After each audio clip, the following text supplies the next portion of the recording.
So turning to our story of Moses today. Moses was born into a very difficult time of the Hebrew history, the Hebrew nation, because Joseph, one of the ancestors, had, if you remember that story, had risen to high ranking with the Pharaoh because of the way that he had so ordered things that Egypt and Israel in famine, actually Egypt was able to survive the famine because of the work of Joseph. And so Pharaoh allowed Joseph and all his brothers and their families to move to Egypt. And that was why, some generations later, there were so many of them that the Egyptians had grown tired of them. The Pharaoh was new, he had no allegiance to Joseph whatsoever, and he said, "Look at all these people, they are a danger to us." And so they enslaved them. And Moses was born, like many other generations of the Hebrew nation before him, he was born into that slavery. But God had taken him out, as I said at the beginning, and he was living under the protection of the palace. And he had mighty works to do to enable the calling upon his life for the Israelite nation to be set free from the Egyptians. And we are going to see a part of Moses' life this morning where they have come out of Egypt, they have crossed the sea, they've seen the Egyptians ply them with gold and silver as they leave. They were so pleased to get rid of them. Take the riches, take our riches with you. So they leave with gold and silver and clothing. They have the pillar of cloud and fire to guide them through the day. The people must be celebrating and rejoicing, right? No, they're not. So I'm going to read from Exodus chapter 15, starting at verse 22. The words will be on the screen. Then Moses led Israel from the Red Sea, and they went into the desert of Shur. For 3 days they travelled in the desert without finding water. When they came to Marah, they could not drink its water because it was bitter. That's why the place is called Marah. So the people grumbled against Moses, saying, "What are we to drink?" Then Moses cried out to the Lord, and the Lord showed him a piece of wood. He threw it into the water, and the water became fit to drink. There the Lord issued a ruling and instruction for them and put them to the test. He said, "If you listen carefully to the Lord your God and do what is right in his eyes, if you pay attention to his commands and keep all his decrees, I will not bring on you any of the diseases I brought on the Egyptians, for I am the Lord who heals you." Then they came to Elim, where there were 12 springs and 70 palm trees. What an oasis.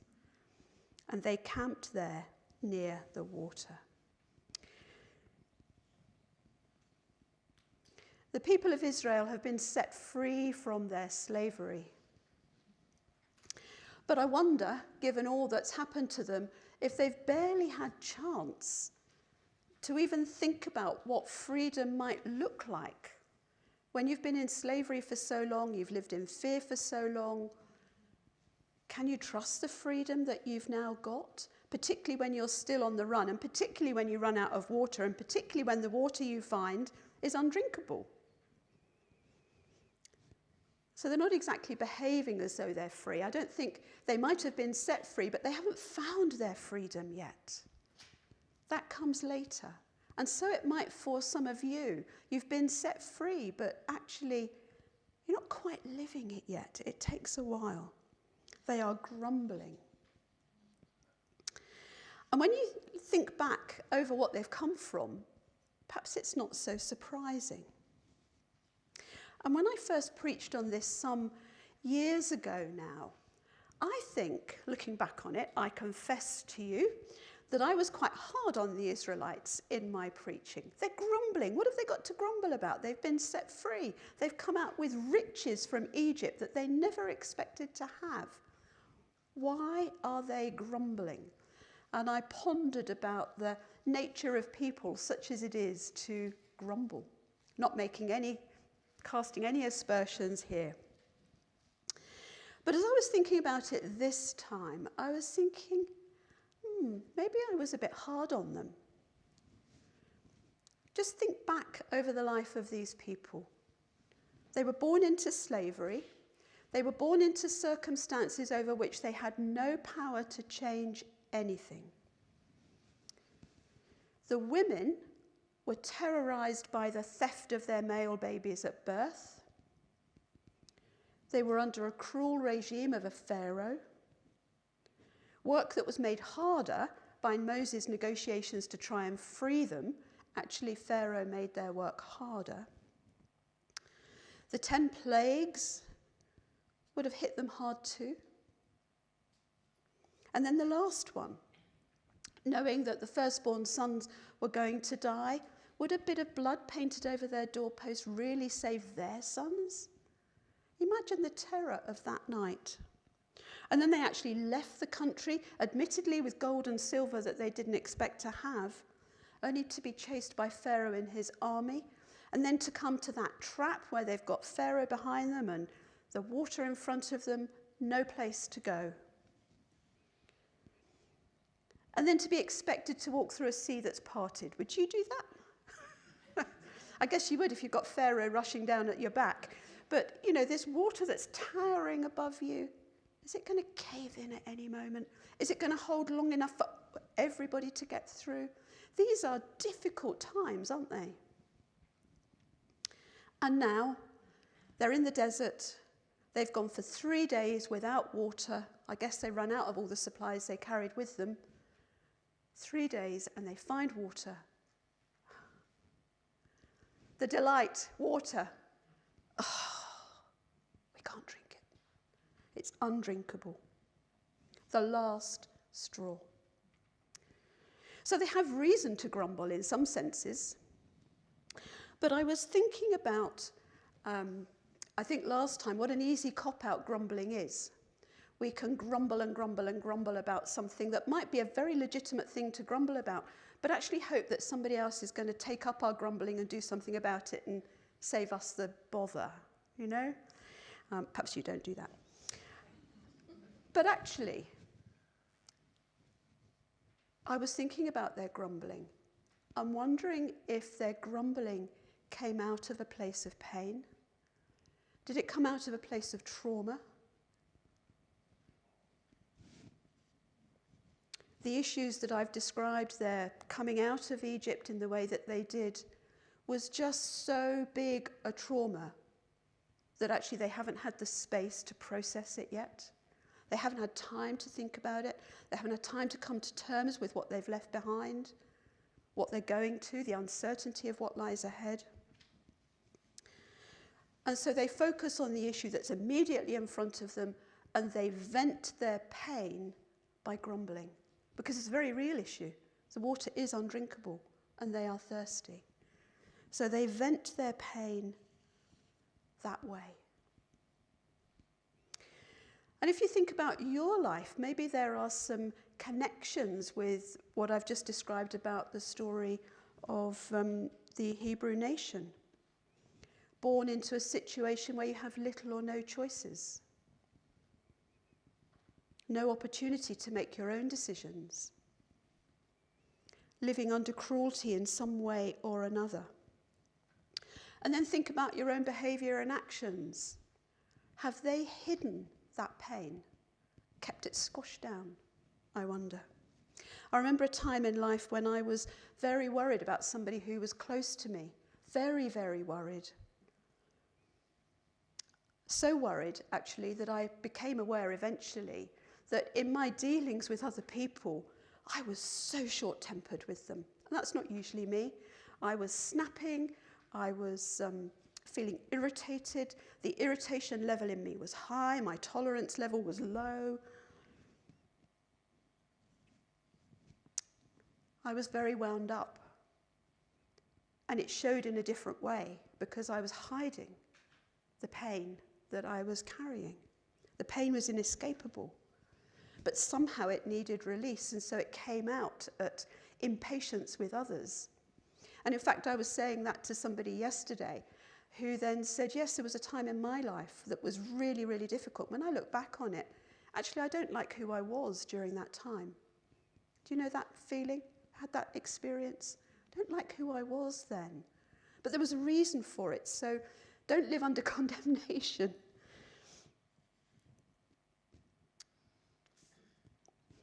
Maybe you're living in a form of captivity now. Some forms of captivity are not always obvious, are they? They don't kind of label themselves as captivity. There are obvious things we do recognise, sugar and drugs and alcohol and gambling. They're obvious captivities, aren't they? Credit cards use, spending money we haven't got, kind of thing. But there's also the less obvious ways of captivity.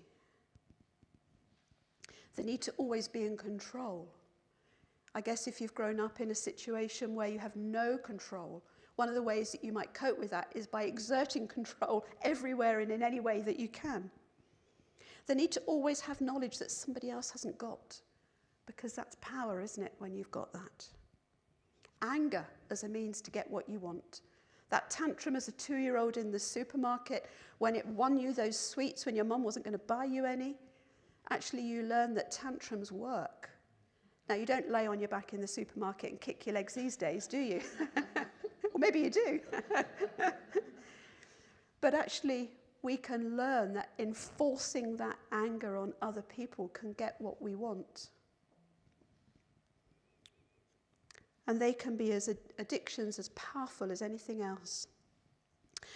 And as I was thinking about it yesterday, there is another form of captivity, one that probably we don't recognise, and that is the lies that we hear in our heads.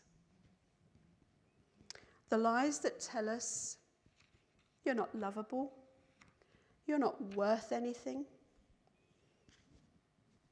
you're a failure. How can God love you? These lies don't comment on what we've done more often than not. They comment on who we are. And that is a form of captivity if we don't recognise them as lies. To live with the knowledge that perhaps we weren't wanted at birth. To be given the name of an older brother or sister who died, and now you carry their name. And you kind of feel like you're not even yourself. You've got to be somebody else all the time. So I'm more sympathetic to the Israelites today than I was last time I looked at this story, because I'm thinking that actually their grumbling is an expression of their pain and their trauma. Something to focus on. And now they find this water and it's undrinkable. So what does Moses do? He's hearing all this grumbling. What does he do? Credit to him, he takes their grumbles to the Lord. He doesn't turn around and say, what are you not grumbling about? You know, look where you've come from. Look what God's done for you. He doesn't say that. He goes to the Lord.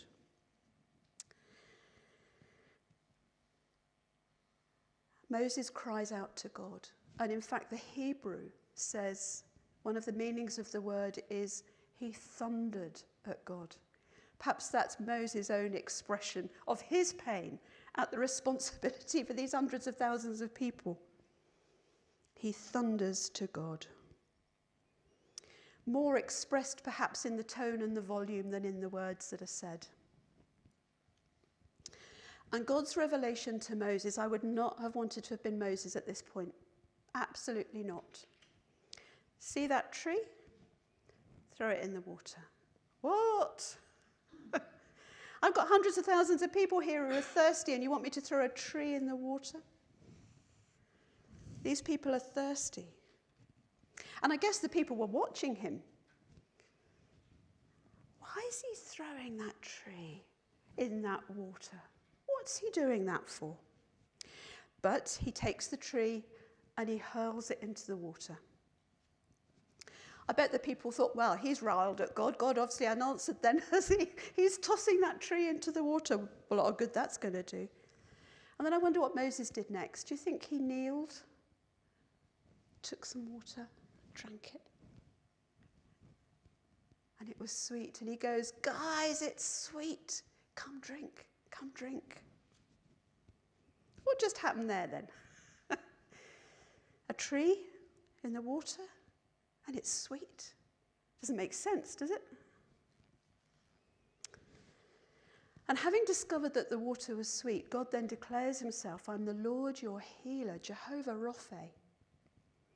A word that means I'm going to embrace national hurts and I care about your personal distress. Healing on a magnificent scale, healing on a personal scale. When it says Moses tossed the tree into the water, when you look up that word tree, means tree, means wood. But it also means gallows. Wood was often used as gallows, wasn't it? And I wonder if what we're seeing here is, I don't want to call it a rehearsal, but an echo of God's plan of salvation that is to come. If you think about humanity and all that's not right with humanity, there's a lot that is right, but there's an awful lot that's not right with humanity. God tossed a tree into that lot, didn't he? We call it the cross. And the difference that that cross made. The cross of Jesus that brings healing. The tree that Moses threw into the water brought healing. So if you are on the shores of Mara right now in some sort of life circumstance that is difficult, challenging, painful, traumatic, or you've come through it and you're not quite sure what to do with all of that stuff, remember that Moses tossed a tree into the water and made it sweet. Jesus died on a tree in order that our lives can be sweet, in the sense of saved and healed, restored, forgiven. So when Jesus is part of our lives, he doesn't go back and change our history, but he does change the influence that our history has on our present and our future. And he can bring freedom from captivity.